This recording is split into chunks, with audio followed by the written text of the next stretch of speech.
ജീവിതം ഒരു യാത്രയാണ്. ഓരോ ചുവടും നമ്മെ ഒരു പുതിയ വഴിത്തിരിവിലേക്ക് കൊണ്ടുപോകുന്നു. പക്ഷെ ശരിയായ വഴി തിരഞ്ഞെടുക്കാൻ എങ്ങനെ സാധിക്കും? ഇവിടെയാണ് ചാണക്യന്റെ 3 ചോദ്യങ്ങൾ നമുക്ക് വഴികാട്ടിയാകുന്നത്. ഒരു കാര്യം ചെയ്യുന്നതിന് മുമ്പ് നമ്മുടെ മനസ്സിനെ തെളിയിക്കാൻ, ശരിയായ തീരുമാനങ്ങൾ എടുക്കാൻ, വിജയത്തിലേക്ക് നടക്കാൻ ഈ 3 ചോദ്യങ്ങൾ നമ്മെ സഹായിക്കും. ആചാര്യ ചാണക്യൻ ഒരു കാലഘട്ടത്തിന്റെ തന്ത്രജ്ഞനായിരുന്നു. അദ്ദേഹത്തിന്റെ നീതിശാസ്ത്രം ഇന്ന് നമുക്ക് പ്രചോദനമാണ്. ഈ ചോദ്യങ്ങൾ നമ്മുടെ ജീവിതത്തിന്റെ ഓരോ നിർണായക നിമിഷത്തിലും ഒരു വെളിച്ചം പോലെ പ്രവർത്തിക്കും. ഈ ചോദ്യങ്ങൾ ഒന്നൊന്നായി വില്ലേജ് ലൈറ്റിന്റെ ഇന്നത്തെ എപ്പിസോഡിൽ നമുക്ക് പരിശോധിക്കാം. ആദ്യ ചോദ്യം, ഞാൻ എന്താണ് ചെയ്യാൻ പോകുന്നത് എന്നാണ്. ഈ ചോദ്യം നമ്മുടെ ഉദ്ദേശത്തിന്റെ ഹൃദയത്തിലേക്ക് ഇറങ്ങിച്ചെല്ലുന്നു. നാം എന്താണ് ചെയ്യാൻ പോകുന്നത്? ഒരു പുതിയ ബിസിനസ് തുടങ്ങാൻ പോവുകയാണോ? ഒരു പുതിയ ബന്ധം ആരംഭിക്കാൻ ശ്രമിക്കുകയാണോ? അതോ ഒരു വലിയ സ്വപ്നത്തിന് പിന്നാലെ പോവുകയാണോ? ഈ ചോദ്യം നമ്മുടെ മനസ്സിനെ ഒരു കണ്ണാടിയാക്കുന്നു. നമ്മുടെ ലക്ഷ്യത്തിന്റെ വ്യക്തമായ ചിത്രം ലഭിക്കാൻ ആദ്യം നമ്മുടെ ലക്ഷ്യം എന്താണ് എന്ന് സ്വയം വ്യക്തമാകണം. നമ്മുടെ കർമ്മത്തിന്റെ ഉദ്ദേശം മനസ്സിലാകണം. ഉദാഹരണത്തിന്, നീ ഒരു പുതിയ ജോലിക്ക് അപേക്ഷിക്കാൻ പോവുകയാണെങ്കിൽ എന്താണ് നിന്റെ ലക്ഷ്യം? കൂടുതൽ പണമോ, മനസ്സിന് സന്തോഷമോ, അതോ ഒരു പുതിയ തുടക്കമോ? ലക്ഷ്യം വ്യക്തമല്ലെങ്കിൽ നിന്റെ യാത്ര തുടങ്ങുന്നതിന് മുമ്പ് വഴിതെറ്റാൻ സാധ്യതയുണ്ട് എന്നറിയുക. ചാണക്യൻ പറഞ്ഞിട്ടുണ്ട്, ഒരു യോദ്ധാവ് ലക്ഷ്യമറിയാതെ വാളെടുക്കുകയില്ല എന്ന്. രണ്ടാമത്, ഈ കർമ്മം ശരിയാണോ എന്ന് നിന്റെ മനസാക്ഷിയോട് ചോദിക്കണം. ഈ കർമ്മം ധാർമ്മികമാണോ? മറ്റുള്ളവർക്ക് ദോഷം വരുത്തുന്ന ഒരു പ്രവൃത്തി എത്ര ലാഭകരമായാലും ഒരിക്കലും നിന്റെ ജീവിതത്തിന് ശോഭ പകരുകയില്ല. ഉദാഹരണത്തിന്, ഒരു ബിസിനസ്സിൽ ലാഭമുണ്ടാക്കാൻ നിന്റെ കയ്യിൽ ഒരു അവസരമുണ്ട്. പക്ഷേ അത് മറ്റൊരാളെ വഞ്ചിക്കേണ്ടി വരുമെങ്കിൽ അവിടെ നിന്റെ മനസ്സിനെ തൊടണം. മൂന്നാമത്, നിന്റെ പദ്ധതി എന്താണ്? നിന്റെ കർമ്മത്തിനൊരു വ്യക്തമായ റോഡ് മാപ്പ് ഉണ്ടോ എന്നുള്ളതാണ്. ഒരു യാത്രയ്ക്ക് പുറപ്പെടുമ്പോൾ ഒരു നല്ല മാപ്പ് ഇല്ലെങ്കിൽ നീ എവിടെ എത്തുമെന്ന് ആർക്കറിയാം? ഒരു ഉദാഹരണം പറയാം. നീ ഒരു പുതിയ കോഴ്സിന് ചേരാൻ തീരുമാനിക്കുകയാണ്. പക്ഷേ ഈ കോഴ്സ് പഠിക്കാൻ എത്ര സമയം വേണം? എന്തൊക്കെ വിഭവങ്ങൾ വേണം? ഈ കോഴ്സ് നിന്റെ ലക്ഷ്യത്തിലേക്ക് എങ്ങനെ നിന്നെ എത്തിക്കും? ഇതൊക്കെ ചിന്തിച്ചിട്ടുണ്ടോ? ചാണക്യന്റെ വാക്കുകൾ ഇവിടെ ഓർക്കാം.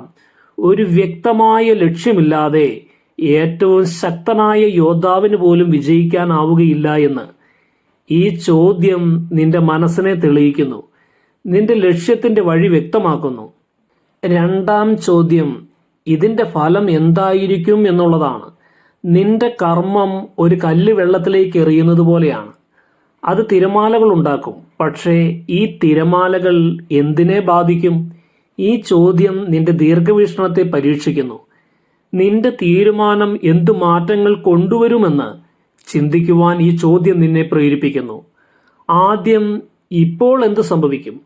നിന്റെ കർമ്മത്തിന്റെ ഉടനടിയുള്ള ഫലങ്ങൾ എന്താണ്? ഒരു ഉദാഹരണം എടുക്കാം. നീ ഒരു പുതിയ ബിസിനസ് തുടങ്ങാൻ തീരുമാനിക്കുന്നു. ഉടനടി നിന്റെ സമയവും പണവും ശ്രദ്ധയും അവിടേക്ക് പോകും. നിന്റെ ദിനചര്യ മാറും. ഒരുപക്ഷെ നിന്റെ ഉറക്കം പോലും കുറയാം. ഈ മാറ്റങ്ങൾക്ക് നീ തയ്യാറാണോ? രണ്ടാമത്, നാളെ എന്താകും എന്നുള്ളതാണ്. നിന്റെ തീരുമാനം 1 വർഷം കഴിഞ്ഞോ 5 വർഷം കഴിഞ്ഞോ നിന്റെ ജീവിതത്തെ എങ്ങനെ രൂപപ്പെടുത്തും? ഉദാഹരണത്തിന്, നീ ഒരു പുതിയ നഗരത്തിലേക്ക് താമസം മാറ്റാൻ തീരുമാനിക്കുന്നു. ഇപ്പോൾ അതൊരു പുതിയ തുടക്കമായി തോന്നാം. പക്ഷേ ദീർഘകാലാടിസ്ഥാനത്തിൽ നിന്റെ കുടുംബ ബന്ധങ്ങൾ, സുഹൃത്തുക്കൾ, നിന്റെ മാനസിക സന്തോഷം, ഇവയെല്ലാം ഇത് എങ്ങനെ ബാധിക്കും? ചാണക്യന്റെ ഒരു ഉപദേശം ഇവിടെ ഓർക്കാം. ഒരു വിത്ത് വിതയ്ക്കുന്നതിന് മുൻപ് അത് ഏത് മരമായി വളരുമെന്ന് ചിന്തിക്കണമെന്ന്. മൂന്നാമതായി, നിന്റെ ബന്ധങ്ങളെ അത് എങ്ങനെ ബാധിക്കും എന്നുള്ളതാണ്. നിന്റെ കർമ്മം നിന്റെ കുടുംബത്തെയോ സുഹൃത്തുക്കളെയോ സഹപ്രവർത്തകരെയോ എങ്ങനെ സ്വാധീനിക്കും? ഒരു തീരുമാനമെടുക്കുമ്പോൾ അത് നിന്റെ ചുറ്റുമുള്ളവരെ എങ്ങനെ ബാധിക്കുമെന്ന് മനസ്സിലാക്കണം. ഉദാഹരണത്തിന്, നിന്റെ ജോലി മാറ്റാൻ തീരുമാനിക്കുന്നു. പക്ഷേ ഈ മാറ്റം നിന്റെ കുടുംബത്തിന്റെ ജീവിത ശൈലിയെ അല്ലെങ്കിൽ നിന്റെ സുഹൃത്തുക്കളുമായുള്ള ബന്ധത്തെ എങ്ങനെ ബാധിക്കും? നിന്റെ കർമ്മം ഒരു തിരമാലയാണ്. അത് എവിടെയൊക്കെ എത്തുമെന്ന് മുൻകൂട്ടി കാണുവാൻ ഈ ചോദ്യം നിന്നെ സഹായിക്കും. മൂന്നാമത്തെ ചോദ്യം, ഞാൻ വിജയിക്കുമോ എന്നുള്ളതാണ്. ഇത് നിന്റെ ആത്മവിശ്വാസത്തിൻ്റെയും തയ്യാറെടുപ്പിൻ്റെയും പരീക്ഷണമാണ്. ഒരു കർമ്മത്തിൽ വിജയിക്കാൻ നിന്റെ കഴിവുകളും സാഹചര്യവും തടസ്സങ്ങളെ മറികടക്കാനുള്ള പദ്ധതിയും വേണം. ആദ്യം നിന്റെ കഴിവിനെക്കുറിച്ച് ബോധവാനാവുക.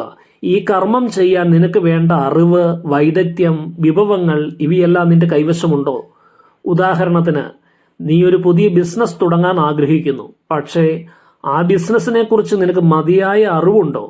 ആവശ്യമായ മൂലധനമോ ടീമോ ഉണ്ടോ? ചാണക്യന്റെ വാക്കുകൾ ഇവിടെ ഓർക്കാം. ഒരു യോദ്ധാവ് തന്റെ ആയുധങ്ങൾ പരിശോധിക്കാതെ യുദ്ധത്തിന് പോവുകയില്ല എന്ന്. രണ്ടാമത്, സമയം ശരിയാണോ എന്നുള്ളതാണ്.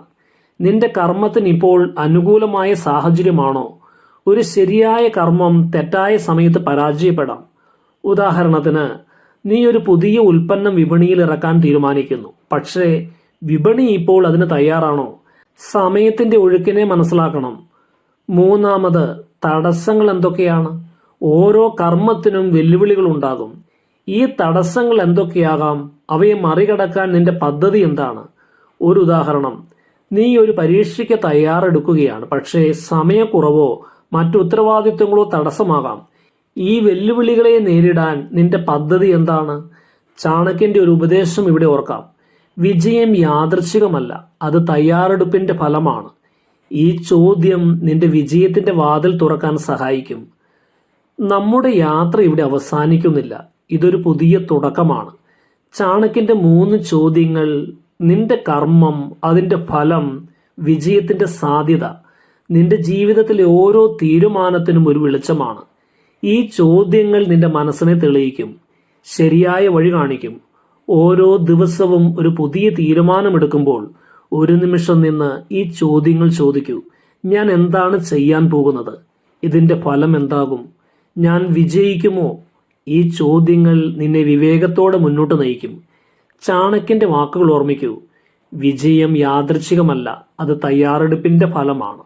നിന്റെ ജീവിതം ഒരു യാത്രയാണ്. ഓരോ ചുവടും നിന്റെ കയ്യിലാണ്. ഈ ചോദ്യങ്ങൾ നിന്റെ കൈവിളക്കാകട്ടെ. ധൈര്യമായി മുന്നോട്ട് നടക്കൂ. വിജയം നിന്നെ കാത്തിരിക്കുന്നു. നമ്മുടെ ജീവിതം മാറ്റിമറിക്കാൻ ഈ ചോദ്യങ്ങൾക്ക് കഴിയും.